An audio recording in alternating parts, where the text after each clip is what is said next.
An unrelenting battle?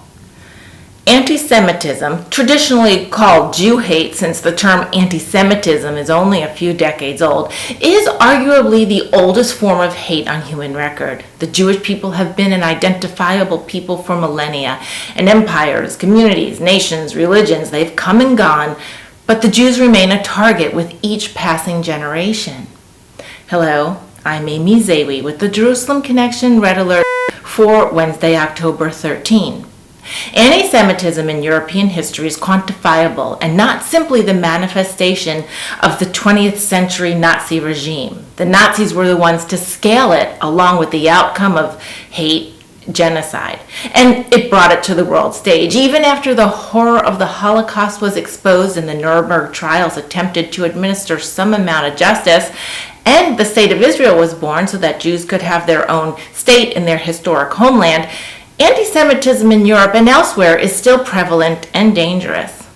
The European Union has now put forth a plan to combat anti-Semitism in its member states, a problem that is on the rise while we are only 80 years out and one generation from this scaled, systemic attempt to remove the Jewish people from the earth. Can you believe that we are still within one lifetime of the horror that consumed a continent and was ignored for years? Europe was supposed to be this enlightened area, a cradle for thought of innovation, progress, and modernity. But no amount of modernity, progress, and technology will ever beat out the sinister strain of hate that infects each generation. According to a JNS News article by Feiji Holt, the EU has identified and plans to implement a few strategies to quell the rising anti-Semitism on the continent. Acknowledging that most European Jews do not feel safe in their countries, and the European Commission has released a report earlier this month outlining its strategies to combat anti-Semitism and encourage the growth of Jewish life in Europe. Approximately 1.5 million Jews reside in the European Union. The largest population lives in France with roughly 445,000, while some countries have just a few hundred Jews. The Jewish population is declining, in part due to security concerns, the politicization of the Jewish customs, and a perceived lack of movement by governments to address the anti-Semitism. Immigration to Israel and elsewhere by European Jews is more popular than ever. In a 2018 survey, it noted that 85% of Jews polled said that anti-Semitism was a serious problem in the EU nations. So the EU Commission members have laid out a strategy to combat the anti-Semitism and to stem the tide of hate and create and retain a thriving Jewish communities throughout.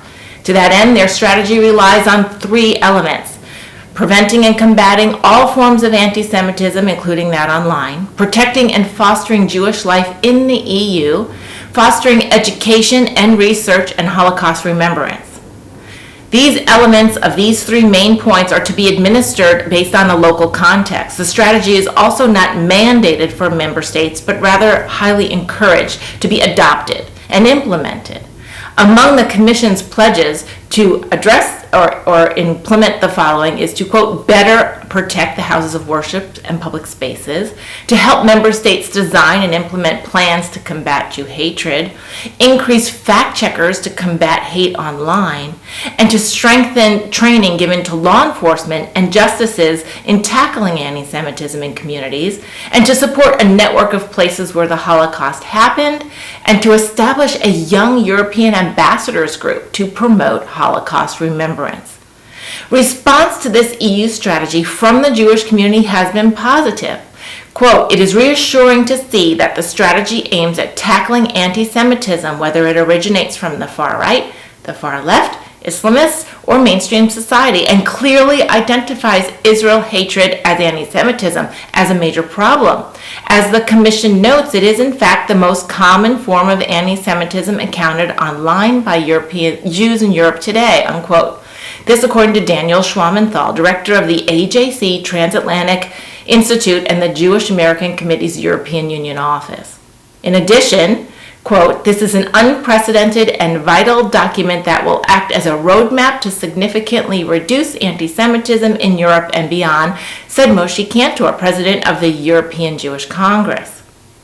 Our prayers for Europe should include that these strategies are fully implemented and welcomed by communities in Europe.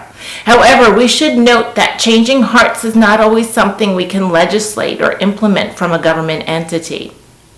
That said, laws and cultural norms should stem from a solid moral origin that includes shunning, if not outlawing, hate and discrimination against any group identified by race or color or religion or culture.